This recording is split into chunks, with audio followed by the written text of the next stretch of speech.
日就嚟到 FFV 嘅第61集，就係介紹呢個西營盤站。咁我哋開始今日嘅旅程啦。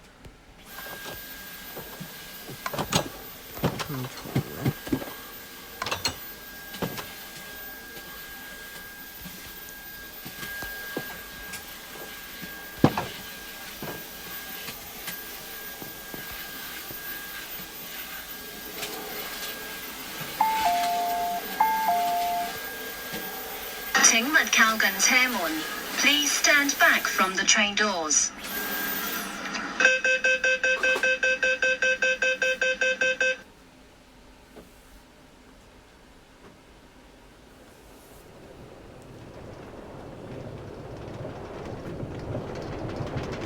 下一站西營盤，右邊嘅車門將會打開。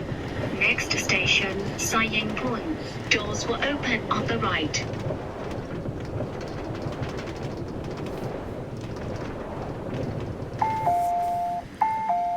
咁好啦，我哋就嚟到呢個西營盤站啦。咁呢個西營盤呢，就係用呢個紫色作為主色啦。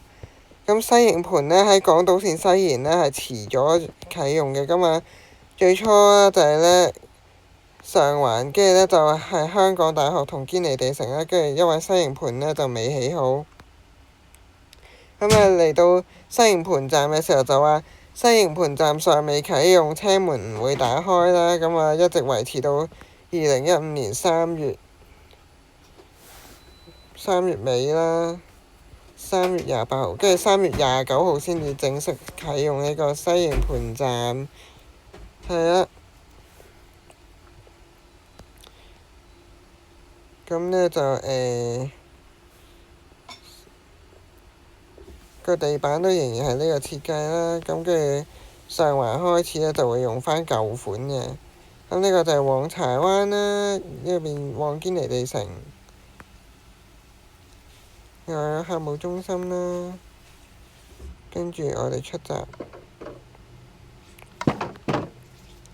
咁呢間呢就係麥當勞啦，麥香雞包生菜不要生菜10蚊，雙炒蛋包10蚊，熱朱古力5蚊，橙汁5蚊啦。跟住我就想加一間店啦。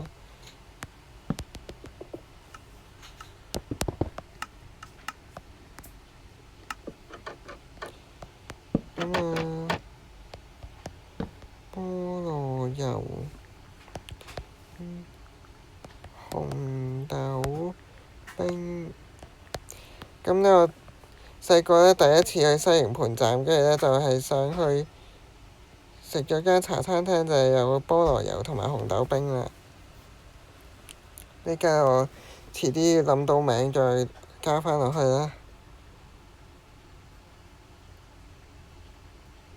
咁 A 出口啊，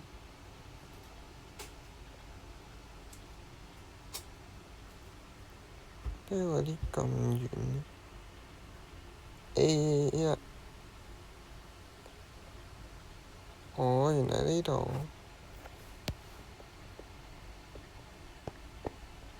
跟 A2啦。咦？應該用返石英先啦，因為呢個新站嘅。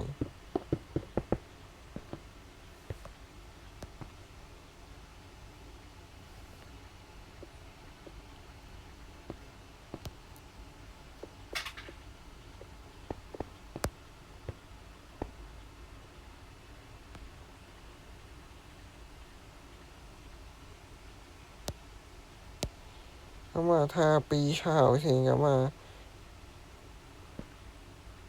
佢設計呢都幾特別，係好似迷宮啦。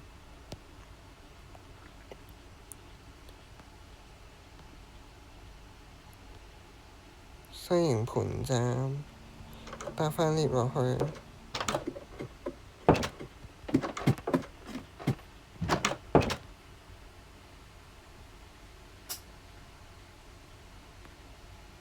咁跟住我哋睇下呢個C 出口。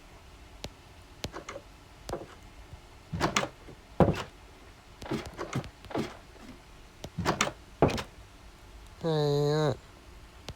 咁咁西營盤站又好快介紹完啦。咁我哋下個星期上環站再見，拜拜，see you later，小娜娜再見。